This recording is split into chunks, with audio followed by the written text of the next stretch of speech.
2,000 school children called for climate change courage in the form of a lion on a Durban beach. Nearly 200 countries were debating the future of an international deal to fight global warming. At the end of 2 weeks of negotiations, the talks have ended and the world is still not on track to keep a rising temperature below 2 degrees. This week we shine a light on some of the key players at the talks. That's China, the United States and Africa. Coming up, will a new US oil boom jeopardise its efforts to curb carbon emissions? We report from the state of North Dakota, where economic arguments are likely to trump environmental ones. Next, the developing world's dependence on foreign investments to battle climate change doesn't always go to plan. We head to Uganda, where carbon credit schemes are driving locals from their land. And finally, voluntary or binding targets aside, China is already implementing climate change policies that are making life particularly difficult for farmers.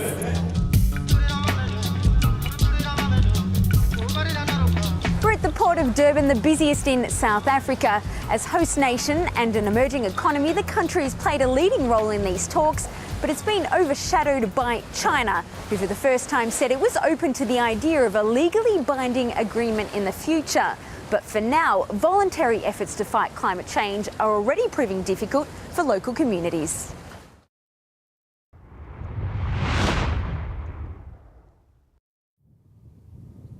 Wang Jiaming is a goat herder. However, 3 years ago, the local government told him to give up his 102 animals as goats ruined pastures, leading to an increase in desertification, a phenomenon on the rise in China because of climate change. Wang still owns some land, but it's not enough to make ends meet, so he now rents it to the village chief, who hires him back as a worker. At the time, I thought it was very unfair. But what could I say? It was a national policy. You can't put yourself first in these situations. It was painful, but I just had to forget about my goats. Local authorities here are also mobilising farmers to plant trees as part of a national policy called the Green Wall of China, which it's hoped will battle climate change and slow the advance of the country's deserts, a policy not always welcomed by the farmers. We don't earn any salary for planting these trees. Our whole income now depends on our medicinal herb fields. We plant them on land in the mountains. That's our only way to make any money. Beijing started focusing on climate change in 2000, and where policies have affected rural communities, officials must help farmers as best they can with few resources. We have to be able to persuade the farmers that this is a good thing, while at the same time helping them cope with the new reality. We tell them that the climate is improving, thanks to them, that sandstorms are diminishing. We tell the farmers it is all thanks to them, and they smile, and they're happy.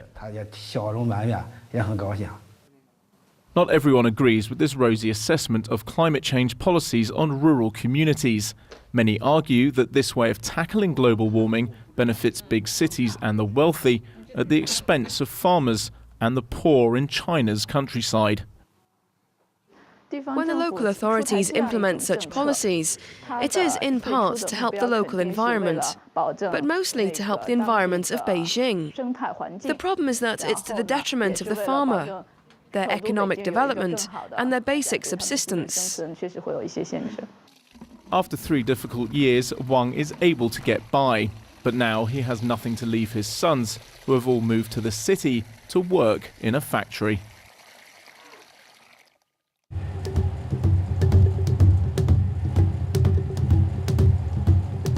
Most of the delegates who came to Durban came so with the intention of finding concrete solutions to fight climate change, just like this bike which creates electricity which lights up the baobab tree as I ride. However, the United States has been accused of coming with bad intentions. Signing a global deal is not a priority, and perhaps one of the reasons is a wealth of untapped oil reserves now readily accessible.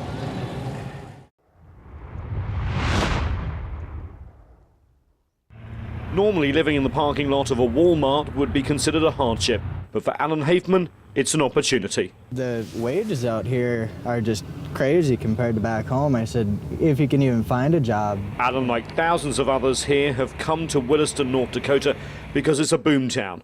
All across this small town are for hire notices, and everyone has oil to thank. Every month, 200 oil wells are dug up on these plains to tap into the biggest oil reserves ever found in the US. The town can hardly keep up. It is amazing. It's driving us around, Mayor Kosa can't quite believe it. No foreclosures here. This boom is transforming everything. The population has nearly doubled here in the past 3 years, and few are thinking about climate change or global warming. They get a little frustrated when the government tries to tell them what to do, because they say, hey, we take better care of our resources than you do. So who are you to be telling us how to do this? There's not a lot of people here who lay awake at night worrying about global warming, I'll put it that way. On this farm, just a few hundred meters from the rigs, I've still got my calves. I haven't. Jackie raises her cows. This is about the third or fourth one this has happened to. Come on, girl. She says she's lost livestock since drilling began and says the air is terrible. The gases are just absolutely horrible. Horrible. I mean, there's days you can hardly even come outside. But it filters. I mean, it filters into barns. It filters into buildings.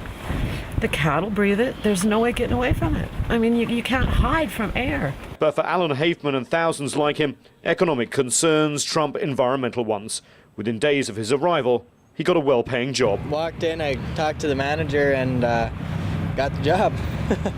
The oil could also transform America's fortunes.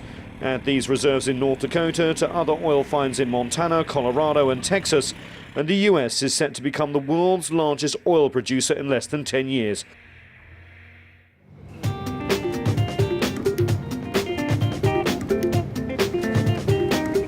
It's fitting that the talks are here in Africa, the continent at greatest threat from climate change.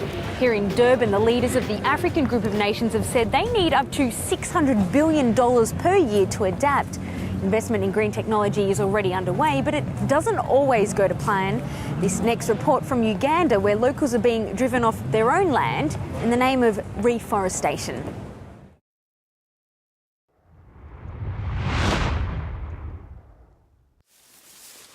Olivia and her family used to live here. 2 years ago, this was a thriving village. But the inhabitants had to leave to make way for a tree plantation. This is where the children's bedroom was. The sitting room was here. And we used to store our things over here. A few weeks before the official eviction date, one of Olivia's children fell ill. She left 8-year-old Friday at home and went to buy medicine, and claims she found him here, burnt to death after her short absence. I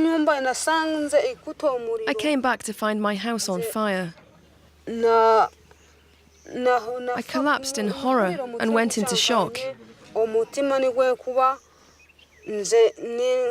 People had to carry me away. Olivia says her neighbours didn't see anyone start a fire. Initially, she did not suspect foul play, but then other homes in the area allegedly began catching ablaze, including that of Bibiana Naya Safari. They burnt our houses, all of our animals were killed. How can I ever get over something like that? Bibiana claims she used to have 3 acres of land and a proper home. Now, she says, she subsists in this tiny straw hut and cannot afford to send her 5 children to school. Oxfam claims that thousands of people here in western Uganda have been evicted to make way for the new forests company. The firm markets itself as a sustainable timber company and is adamant that it took no part in the evictions. The Ugandan government says it takes full responsibility for the expulsions, but it claims that the process was exemplary and that the evictees were living there illegally. If we leave people to come and settle and they say, human rights don't touch me, we shall end up with no forest in this country. So that's why let's restore the integrity of the forest. The government's uncompromising stance leaves Olivia and her family with a tough future. But Uganda is not the only country in the region affected by investors seeking to exploit carbon credits. According to Oxfam and other NGOs, vast tracts of land have been leased or sold to entities seeking carbon credits in Kenya, South Sudan and Tanzania, contributing to an explosion of land deals that threatens the livelihoods of tens of thousands of people across East Africa.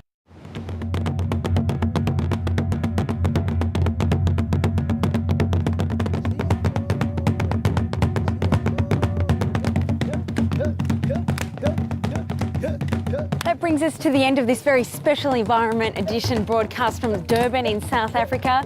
We leave you with more images of the traditional Zulu dance on this very colourful continent. I look forward to seeing you next time.